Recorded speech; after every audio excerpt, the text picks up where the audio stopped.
Takže vítam vás v ďalšom videjku, už v poradí 7. časti tejto série Rodina ako najlepšia platforma pre sebarozvoj, 70 plus oblastí, ktoré rozvíjate dennodenne vďaka rodine. Mám nový setting na video a na mikrofón a trošku som sa s tým vynervačil, takže uvidíme, či to bude, ako to bude fungovať. Dúfam, že to bude v pohode.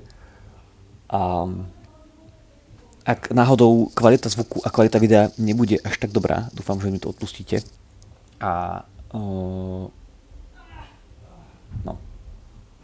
Neviem, či to počujete. Je to akurát skupinovka a budú tu možno, že veľmi zaujímavé zvuky. Nevadí. Takže každopádne, dnes pokračujeme témou povedzme z tej oblasti manažmentu a nejakej takej funkcie práve toho zázemia. Postupne som začal vyberať, teraz nám to bude pípať šmecáre, takže chcel som začať postupne vyberať videjka podľa toho, ako môžu byť vlastne tie témy rozdelené, alebo ako sa môžu deliť aj podľa takých, povedzme, v úvodzovkách mýtov, alebo takých tých najbežnejších tém, ktoré proste človeku prídu. Že vlastne, že toto je taká úplne tá klasická téma rodina, ktorá sa naozaj rieši aj na ten prvý pohľad a proste si ju trošku zoberieme na to, aby bol z toho odstránené, povedzme to nejaké zbytočné, zbytočný strach, zbytočná nejaká bublina okolo toho. Samozrejme nechcem tie témy znevažovať a samozrejme vždycky budú mať tú aktuálnu váhu, lebo z nejakého dôvodu je okolo nich spravená tá bublina. Na druhú stranu vždycky sa to dá, vždycky sa tú danú tému, tú danú vec dá riešiť. Chce to šikovnosť, samozrejme. Zažilo ju nespočet generácií, alebo tieto témy zažilo nespočet generácií, ktoré už existujú pred nami a vlastne ktoré sú v tých našich rodových líniách.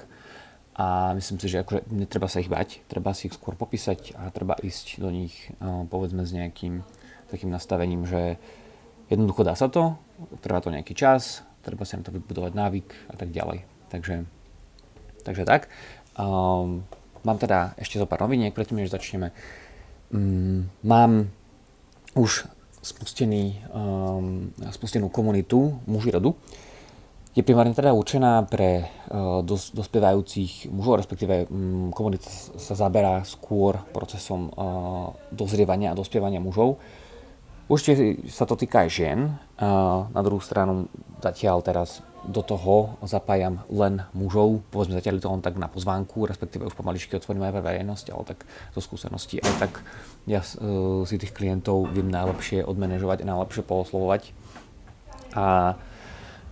Toto je vlastne také predĺženie, alebo toto je taký projekt primárne súvisiaci s tým projektom. Takže kto by mal záujem vedieť o ňom viacej, určite veľmi rád pošlem informácie a videjka týkajúce sa toho. Kto by mal záujem sa pridať do komunity, samozrejme budete mať v popise videa pozvánku. Budem určite rád, ak sa teda pridáte. A tak, otvoríme aj prvý skupinový program. Kto bude chcieť vedieť informácie, budem veľmi rád, ak sa budete pýtať. Samozrejme, domáce úlohy, rôzne ďalšie veci postupne budú popridávané do všetkých videí, do všetkých popisov a budem veľmi rád teda, ak si ich spravíte aj extra, pokiaľ teda sa viete k tomu videu vrátiť. Pretože myslím si, že tie domáce úlohy budú zároveň takým umocnením celého toho a tam si práve viete tú tému otvoriť pekne sami so sebou. Bez toho teda, aby ste museli ísť so mnou na call a na konzultáciu, tak to nechcem nazývať, coachovaciu session a teda v prípade, že by ste chceli už priamo teda aktívne na tom pracovať aj so mnou, samozrejme vždycky je k dispozícii link, sú tam aj možnosti zadarmo, sú tam aj možnosti platené, aj ako to riešiť v skupine. Takže tak, commercial over. Poďme teda na tému. Ja som teda tému nazval žonglovanie s milión povinnosťami, respektíve trošku som doplnil ten názov o to nie teda o žonglovaní, ale aj o stláčaní času. Pretože myslím si, že taký z tých ďalších úvodzovkách mýtov alebo z takých tých strachov, ktorý človek môže dostať práve v kontexte rodiny, je, že si väčšina spovie, že na nič nebude mať čas, že proste už nebude nikdy existovať čas pre mňa, pre priateľku, manželku, partnerku, pre nikoho iného, len proste pre tú rodinu. A toto je samozrejme legitimné, áno, trošku to aj tak funguje, že toho času je oveľa menej. Na druhú stranu povieme si veľmi veľa dôležitých aspektov času a vlastne ako s tým narábať tak, aby ste tie veci proste stíhali. Takže začal by som trošku zoširoka, ako funguje teda to stlačenie času, respektíve prečo ho vôbec stlačať. Myslím si, že manažovať svoj čas je samo o sebe náročné, keď je človek mimo vzťahu a rieši životné oblasti alebo teda chce riešiť tie svoje komplexné životné oblasti tak, aby boli každá vyživená. Je veľmi náročné napríklad aj zmanéžovať si čas nejakým spôsobom, napríklad vo fitku, keď človek pracuje, chce sa venovať zdraviu, chce sa venovať nejakým normálnym hobbies, keď chce mať vzťah. Je to obrovská výzva. Ešte náročnejšie je to, keď je teda človek vo vzťahu a má si tieto všetky veci manažovať takisto a ďalej. Kedy si variť, kedy ísť do fitka, kedy ísť do prírody, kedy si oddychnúť, kedy si doprieť nejaké vzdelávanie a sebarozvoj. Ten vzťah k tomu pridáva ešte väčšiu náročnosť. A samozrejme, tá najväčšia náročnosť príde vtedy, keď príde tá rodina. Takže napriek tomu, že... Ale teda ja si myslím, teda aj ja to vidím, a takisto to vidím na sebe, vidím to na klientoch, vidím to na otcoch, vidím to na ľudí, ktorí sú už v komunite. Napriek tomu, že teda je tých povinností milión a toho času je menej a menej, stále toho stíhajú viac a viac ako kedykoľvek predtým. A toto je taká zaujímavá zákonitosť, že je to možno také kontra, že vlastne tých povinností síce pribúda, ale ako je možné, že ja stíham viacej, keď ich je stále viacej. Takže by som chcel priviesť do priestoru taký jeden zaujímavý zákon, ktorý sa volá, že Parkinsonov zákon. On vo veľmi jednoduchej forme znie asi takto. Každá práca trvá tak dlho, koľko času je na ňu k dispozícii. Je to teda od pána Cyril Northcote Parkinson. Pán Parkinson teda vyzerá. Tak to nie je to ten Parkinson, ktorý teda má tú Parkinsonovú, ktorý vymyslel, ktorý udal do sveta Parkinsonovú chorobu. Je to iný pán Parkinson. A teda áno, toto je inak dobre popísané, ktoré sú výsledkom analýzy byrokratických mechanizmov modernej spoločnosti. Takže každá práca trvá tak dlho, koľko času je nám k dispozícii. Práca narastá tak, aby vyplnila všetok čas, ktorý pre ňu máme k dispozícii. Čo vlastne v preklade znamená? Keď ja mám k dispozícii hodinu na nejakú úlohu, akokoľvek náročná, tak tú hodinu na ňu spotrebujem, pretože ten čas na to dostatočne, alebo teda ten čas do nej nafúknem. Pokiaľ by som mal na rovnakú úlohu 15 minút a tá úloha naozaj musí byť splnená, nie je možné ju nejakým spôsobom predĺžiť, tak to do tých 15 minút jednoducho stihnem. A prečo sa toto vlastne deje? Deje sa to preto, lebo môžem svoje myšlienkové pochody a formy formovať, robiť si analýzu, robiť si niečo, váhať, vymýšľať, nevymýšľať s jednou a tou istou hodinu a môže mi to trvať takisto 15 minút. Takže povedzme, že ak mi to má trvať tých 15 minút, musím sa zbaviť veľmi veľa menej podstatných vecí, ktoré musím do tej rovnice vyriešenia tej úlohy priložiť. A musím ísť naozaj do hlbokej podstaty veci vo veľmi krátkom čase. Takže k tomu by som možno priradil rovno ďalší princíp, a to je Paretov princíp, to znie 20/80, respektíve 80/20. 20 minút, pardon, 20% vecí je v živote naozaj potrebných na to, aby bolo zvyšných 80% naplnených, respektíve možno, že to aj trošku zle vysvetľujem. Myslím, že je dobrý príklad je na zamestnancoch a na povedzme fungovanie nejakej firmy. 20% ľudí z celých 100% je tých, ktorí tú firmu najviac ťahajú a 80% ľudí je akoby takéto vyplnenie väčšinou tí ľudia, ktorí sa na tom zväzu. Myslím si, že veľmi veľa z vás pozná Paretovo pravidlo. Jednoducho ide o to, že tých 20% reprezentuje tú najväčšiu esenciu, ktorú či už esenciu tej danej úlohy, ktorú musíme vyriešiť, a tých 80% je akoby, samozrejme majú nejakú dôležitosť, majú nejakú úlohu, avšak pokiaľ ich vynecháme, rozhodnutia tá daná vec je oveľa efektívnejšia. Takže ak by som to možno dal do nejakého príkladu, mohol by som to dať teoreticky do príkladu svojho coachingu. 20% najdôležitejších činností, ktoré v coachingu mám, je oslovovanie klientov, respektíve venovanie času povedzme nejakej akvizícii, respektíve sledovanie si, koho teda si chcem vybrať do toho coachingu, a potom teda samotné coachovacie sessions. A tých 80% je povedzme tvorenie kontentu, je povedzme vymýšľanie programov, respektíve vymýšľanie extra nejakých úloh do programu, extra nejakých výplní toho programu, ktoré sú samozrejme takisto dôležité, ale nie je to tá 20% esencia. Potom takisto, networkovanie, písanie článkov.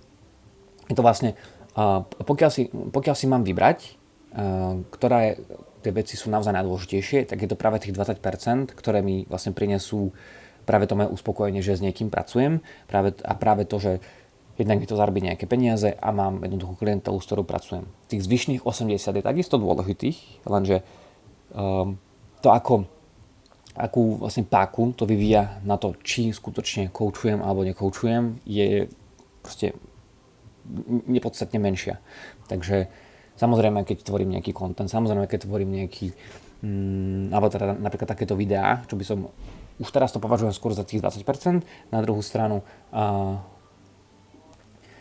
prepáčte, volala mi manželke vždycky dvihnem, aj keď sa jej len mama spýtať, že ako sa mám. Takže musím sa trošku naladiť naspäť na to, o čom sme sa teda rozprávali. Čiže áno, boli sme pri tom coachingu, čiže dá sa takto veľmi jednoducho rozdeliť, ktorá tá časť a tá esencia je najdôležitejšia a ktorá je samozrejme takisto dôležitá, ale má menší vplyv na to, či ten coaching alebo proste daná vec bude fungovať a bude fungovať vlastne v tej esencii. Dúfam, že to hovorím správne, ja som veľmi zlý v príkladoch, ospravedlňujem sa. Ale teda kľudne, ak dáte nejaký príklad do komentáru alebo proste do ničoho, tak budem veľmi rád. Čiže ten Paretov princíp a Parkinsonov zákon vlastne fungujú veľmi podobne. V podstate Parkinsonov zákon poukazuje na to, že pokiaľ použijete ten Paretov princíp, tak krásne viete odstrániť tých 80% a viete použiť tých 20%. A ja by som možno ako vlastne poukázal by som na to, že ako vytýčiť tých 20% a tých 80%. A potom ešte možno je fajn inak poukázať na to, že keď to funguje opačne. Že keď sa venujete 80% tým 80% a vy necháte tých 20%. Tých 80% môže byť, alebo napríklad môže to aj poukázať tu na fitko. Tých 20% je, či ľudia chodia na skupinovky, či ľudia, alebo teda klienti sem chodia a potom povedzme čas strávený s tými klientami priamo na tých tréningoch. To je tých 20% a tých 80% je povedzme ako fitko vyzerá, aké sú, dobre, ešte povedzme, že programming a to, čo tí ľudia cvičia, to je tých 20%, ale tých 80% je, neviem, identita, reklamy, branding, venovanie sa času vlastne takýmto vecam, e-maily, objednávky najrôznejších vecí. To sú veci, ku ktorým keď si zasadnete na 3 hodiny počas dňa, tak máte pocit, že ste nič nespravili. Pokiaľ si na tú vec z tých 20% sadnete na pol hodinu, tak máte pocit, že ste spravili veľmi veľa, lebo sú tak dôležité, takú páku vlastne vyviniete tou vecou. No, toto myslím, že je dostatočné vysvetlenie tých vecí, než okolo toho, čo som sa motal. Takže ako vytýčiť teda to, čo treba z toho Paretovho princípu vlastne určiť do toho Parkinsonovho. Existuje tzv. Good enough bod, alebo teda dostatočne dobrý bod. A ten vám môže pomôcť práve vytýčiť tých 20%, ktoré vy si môžete teraz tohto zobrať. Čiže ak by som to dal do kontextu rodiny, napríklad treba upratať, hej. Upratovať môžete 4 hodiny, upratovať môžete hodinu. A upratovať môžete aj pol hodinu. Ja som ten väčšinou teda, čo upratuje pol hodinu alebo hodinu, moja manželka je tá, čo len naozaj akože, keď už ide upratovať, tak upratuje 4 hodiny, alebo teda upratovala by najradšej teda proste poriadne. A obidva prístupy sú dobré, to teraz nejdem hovoriť, ktorý je lepší. Ja sa na to pozerám práve z toho, koľko času je a koľko času do toho vlastne chcem investovať. Tým pádom hľadám, ako je to dostatočne dobre upratané a miniem na to povedzme tú pol hodinu alebo hodinu. A moja manželka samozrejme chce, aby to bolo upratané, akože, aby sme sa proste v tom prostredí cítili dobre, aby bolo všetko spravené detailne a tak ďalej. A to je povedzme, dobre, je to good enough point, ale vtedy to trvá naozaj veľmi veľa času, 2, 3, 4 hodinky. Takže toto je možno dobrý príklad práve z toho zázemia. Alebo povedzme, treba vonku niečo opraviť, alebo povedzme, treba niečo zasadiť, alebo povedzme, ešte vymyslím nejaký dobrý príklad. Myslím si, že príklad s upratovaním je dostatočne dobrý. Dá sa tam proste pekne poukázať na to, že čiže ostaňme pri tom príklade s tým upratovaním. Myslím, že tam sa dá veľmi pekne ilustrovať na to, ako dokáže ten Paretov princíp fungovať, ale zároveň aj ten good enough, ten bod dostatočne dobrého bodu. Kedy môže vec trvať pol hodinu, alebo 4 hodiny. A myslím si, že takto sa dá pekne poukázať na to, ako to môže fungovať práve, akože keď človek musí žonglovať naozaj s veľmi veľa tými povinnostiami, pretože aj tie povinnosti majú tendenciu pribúdať, nemajú tendenciu ubúdať. Niektorým veciam samozrejme povinnostiam treba venovať veľa času a treba ich vyriešiť poriadne, takže tuto si to treba aj celkom dobre zadeliť, že či chcete danú vec, alebo či sa vlastne dá tá daná vec o ten čas okresať, alebo či naozaj je potrebné sa jej venovať proste dlho. Takže treba si vymedziť tie povinnosti, pri ktorých sa ten čas okresať naozaj na minimum. No, nádhera. Už vidím, že toto video budem musieť rešutnúť, nevadí. Ale teda, takto sa dá krásne ilustrovať to, ako sa dá žonglovať s tými milión povinnosťami, poisťovňami, ešte poviem. Dobre, super. Čiže napríklad ja teraz som spravil práve tú časť 80%, že som sa snažil nastaviť nové štúdio, snažil som sa nastaviť nový nahrávací program, avšak možno v konečnom dôsledku to nemá až takú prioritu, je to teda skôr práve pre tú skúsenosť toho človeka, ktorý pozerá toto video, ale myslím si teda, že ak to má zvýšiť kvalitu trošku tej skúsenosti, ak to má zvýšiť kvalitu tej počúvateľnosti, dá sa to rátať na tých 20%. Takže tak. Takže pokiaľ skombinujeme tieto princípy, myslím si, že práve to môže celkom dobre riešiť, že tých povinností neustále pribúda a dajú sa teda veľmi efektívne, veľmi ľahko vyriešiť. A človek vlastne teda si uľahčuje ten čas tej operatívy, ktorú v rámci tej rodiny musí zažívať. A napríklad my sme teraz chceli zaviesť to, že budeme robiť napríklad počas víkendov alebo jeden deň v týždni, kedy je na to čas. Taký deň, kedy budeme 4 hodiny v kuse variť. Spravíme si vývar, spravíme si, 4 chleby, spravíme si 2-3 jedlá, ktoré vieme potom jesť počas týždňa, ale sú to teda hlavné jedlá a povedzme ešte k tomu, jogurty a nejaké mliečne veci. A tým pádom si vyriešime čas varenia na nejaký čas a nemusíme to robiť teda na týždennej báze. Poznám jedného chlapa a je súčasťou aj komunity. Oni to robia dokonca až tak, že oni si naberia na celý mesiac. Oni si spravia, 10 chlebov, spravia si guláš, 10 litrov a to si zohrievajú. Takže Dobre, mesiac je možno veľa, ale na týždeň, na 2 týždne určite. Takže dá sa to veľmi krásne riešiť, aby človek sa nemusel zahlcovať neustále tou operatívou. Určite by som dal dôležitosť teda na to, že treba rešpektovať to, že stále sme ľudské bytosti a treba dávať obrovský pozor na stres, pretože ak chcete ten čas stláčať, môže to vyvíjať na vás veľmi veľa stresu. A treba to vyvažovať práve s tým energickým manažmentom, ktorý sme si hovorili v tých predošlých videách. A takisto pozor na úlohy, ktoré ten čas naozaj potrebujú. A potom tu je zase iné zaujímavé pravidlo, čím viacej času s úlohou stráviš, tým menej času potom na ňu potrebuješ. Takže pokiaľ si človek úlohu nejakú, ktorá trvá naozaj dlho, zbytočne delí a drobí na menej úloh a rozdeľuje si ich do týždňa alebo do času, tak, alebo teda do dňa, tak môže mu to trvať v konečnom dôsledku oveľa dlhšie, než ak by si rezervoval 2-3 hodinový časový blok a vyriešil ju za ten čas, pretože na tomto je ľudské myslenie naozaj špecifické a výborné. Pokiaľ sa už začnete sústrediť, tak a človek začne vlastne vynechávať nejaké, povedzme, tie okolité zbytočné myšlienky a začne sa venovať plnou pozornosťou na danú vec, tak to myslenie sa zrýchluje. Začnete vnímať tú danú vec oveľa rýchlejšie, oveľa viacej, preciznejšie a tým pádom ju aj oveľa rýchlejšie dokončíte.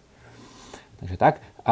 Ešte teda toto žonglovanie si myslím, že tuto je celkom dobrý príklad na to, keď alebo teda ako plný má človek práve ten daný deň. Čiže pokiaľ je ten deň nasekaný, pomaly na každú hodinu nejaká činnosť a akoby vypočítaná každá hodina toho dňa, tak vtedy má človek síce vynikajúci pocit z toho, že stihol naozaj veľmi veľa. Na druhú stranu nestihol práve z tých 80% žiadnu vec a má pocit, že teda nejaké veci môžu proste nejak zbytočne ujsť. Ale teda tu má z toho dobrý pocit, že taký deň je teda vynikajúci. Samozrejme nie každé dni môžu byť takéto, pretože jednak teda človek to mentálne nemusí zvládať, nemusí to zvládať stresovo a tie dni ani tendenčne proste tak nebývajú.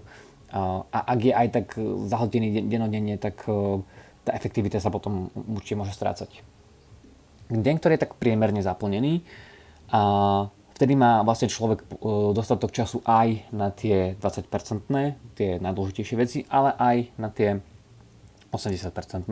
Čiže tu napríklad sa nám krásne doplňa to video z predošlej prioritizácie aj z predošlého manažmentu. Práve tá Eisenhowerová matica, tie neurgentné veci a tie urgentné, človek má čas aj na tie urgentné, aj na tie neurgentné. A vlastne tuto môžete mať práve ten najlepší pocit z toho, že priemerne síce idem tak priemerne zaplnený, ale stihnem aj hento, povedzme je to na takých 80% úspešné a takýchto dní viete zažiť aj viacero po sebe. No a keď je deň pozvolný, tak človek by si možno povedal, že tu stihnem vlastne najviac, pretože nič ma netlačí.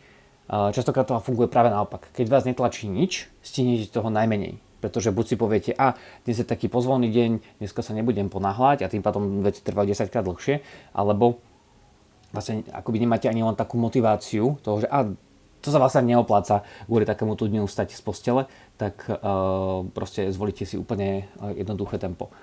Alebo teda pozvolné tempo. Takže práve to je taký ten paradox, že pokiaľ človek ten tlak a tú záťaž nemá, tak častokrát toho stihne aj oveľa menej.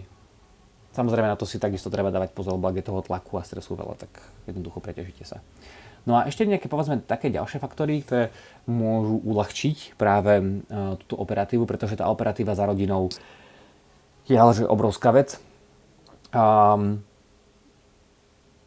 Myslím si, že tento serotonín a dopamín môžu byť také celkom v úvodzovkách game changere pre vás, pokiaľ presedlávate z toho, že ten čas chcete naozaj oveľa efektívnejšie využívať. Napríklad ušetrený dopamín zo scrollovania na sociálnych sieťach môžete vymeniť za scrollovanie to-do listov. Ale teda splnených to-do listov.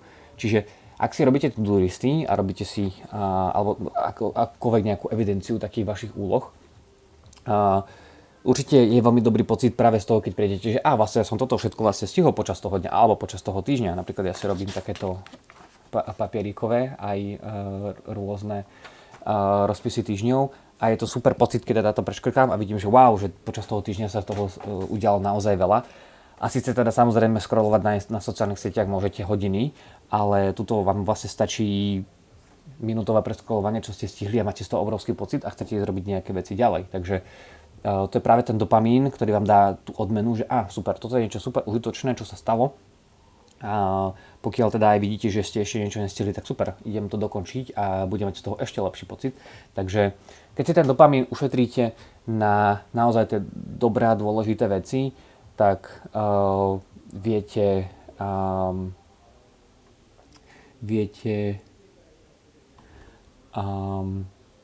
si tú efektivitu ešte zvýšiť.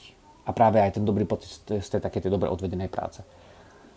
No a serotonín je vlastne taký ten hormón uspokojenia a teda s tým súvisí aj ten pocit dobre odvedenej práce. Čiže daj si tie svoje výsledky práce pred seba.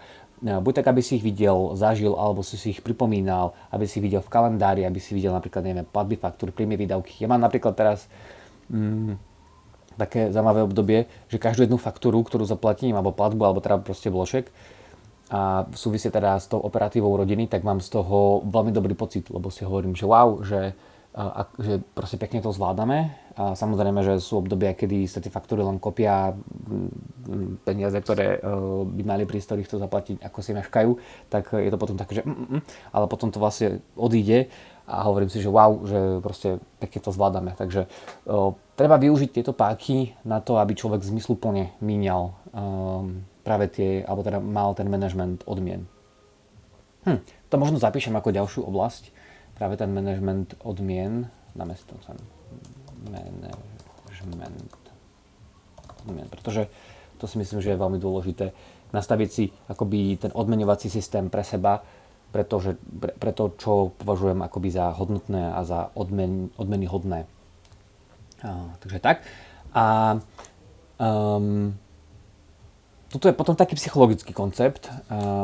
Nebudem to úplne dopodrobne vysvetľovať. Každý jeden z nás máme v sebe minimálne jedného finishera alebo startera, respektíve uspokojuje ťa, keď veci dokončíš a vidíš, ako ti tie veci odbúdajú a to ti pridáva energiu, alebo ťa uspokojuje, keď veci začínaš. A obidve môžeme využiť práve k tomu, aby tá energia pri tých činnostiach rástla. Čiže napríklad ja som teda finisher, dokončovateľ, čím viacej toho dokončím, tým mám lepší pocit. Samozrejme, mne oveľa viacej trvá, alebo oveľa dlhšie trvá, kým sa odhodlám nejakú vec začať, ale už keď ju začnem, viem veľmi rýchlo dokončiť. Takže zase naopak startery majú tendenciu veľmi veľa vecí začínať a nedokončovať. Takže naopak, ty keď sa nastavia na to, že dobre, už keď niečo začnem, aspoň to dotiahnem do nejakého konca, tak to im dáva obrovské množstvo energie. Takže skúste toto možno pre seba objaviť, či vás viac uspokojuje to, že niečo dokončujete, alebo či vás viac uspokojuje, keď niečo začínate a skúste to potom trošku vybalansovať. Nielen teda začínať, ale aj dokončovať a nielen teda dokončovať, ale aj začínať. Čiže tak. A potom ešte ďalší taký zaujímavý quote práve od Marka Twaina. Veľmi sa mi páči. Ak teda musíte zjesť počas dňa žabu, naplánujte si to na ráno a pokiaľ musíte zjesť 2 žaby, začnite s tou väčšou ráno. Toto vlastne mal aj Martin Hlinka vo svojom kurze, týmto ho pozdravujem. A takisto aj vlastne veľmi veľa vecí z tejto manažmentovej oblasti. Správ si také ráno, aby si mal pocit víťazstva. Čiže pokiaľ už rovno ráno máš pocit, že si vyhral, buď teda, že si vstal, ja neviem, o tej 5. 6. alebo že si rovno vyriešil ráno nejakú vec, ktorá je v podstate kľúčová, alebo si dáš za každým ráno tú neurgentnú vec, ktorá ťa ale posunie o kilometr ďalej, tak práve si skús organizovať ten čas na to tak, aby si takéto víťazstvo zažil a dobijete tou energiou a tým pádom máš oveľa viacej energie jednou vecou, dobiť si tú energiu na to, aby si potom zase tých milión odpinkal a mal priestor potom mentálne zase z toho, že dobre, niekde som tú energiu získal, niekde som vyčerpal, teraz som v tom neutráli, to je úplne ideálny stav. Takže tak, myslím si, že k tomuto asi aj stačí, tým, že tých vecí okolo toho manažmentu, alebo teda tých tém okolo manažmentu ešte bude niekoľko. V tomto bode si myslím, že sme tú látku celkom dobre pokryli. Ospravedlňujem sa za nejaké prerušenia a za nejaké moje myšlienkové pochody, ktoré možno, že nedávali úplne zmysel, ale myslím si, že pokiaľ človek aspoň trošku pochopí všetky tieto Parkinsonové, Paretové a good enough body, tak život sa mu oveľa viac zjednoduchší. Možno, že to bude chvíľku trvať, kým to implementujete, ale ak by vám to trvalo aj rok, zvyšných 100 rokov, koľko plánujete žiť, alebo 150, bude oveľa efektívnejších. Takže ďakujem vám pekne za zhliadnutie, ďakujem vám pekne, že so mnou idete po tejto ceste, povedzme nejakého pomenovania, ako môžu tie rôzne oblasti v rodine fungovať, ako ich pokryť a ako postupne budovať tie nástroje, ktoré vám uľahčujú či už operatívu, či už nejaké to duchovné zázemie alebo psychologické. Samozrejme budem veľmi rád, ak mi pošlete napríklad tipy oblasti alebo tipy tých tém, ktoré treba pokryť. Ak ma aj doplníte v nejakých veciach, lebo ja nevlastním monopol na to, ako to má vyzerať, samozrejme. Toto všetko je zozbierané z mojich skúseností, zo skúseností z mojich klientov, rôznych kurzov, ktoré som ja absolvoval. Takže pokiaľ máte k tomu nejaké postrehy, určite budem veľmi rád, ak mi ich poposielate. A budem sa tešiť, ak sa uvidíme pri ďalšom videjku. Pozrite sa potom na domáce úlohy a samozrejme, pokiaľ chcete, pridajte sa do komunity, všetko budete mať v popise. Takže ďakujem vám pekný deň ešte želám a vidíme sa pri ďalšom videjku.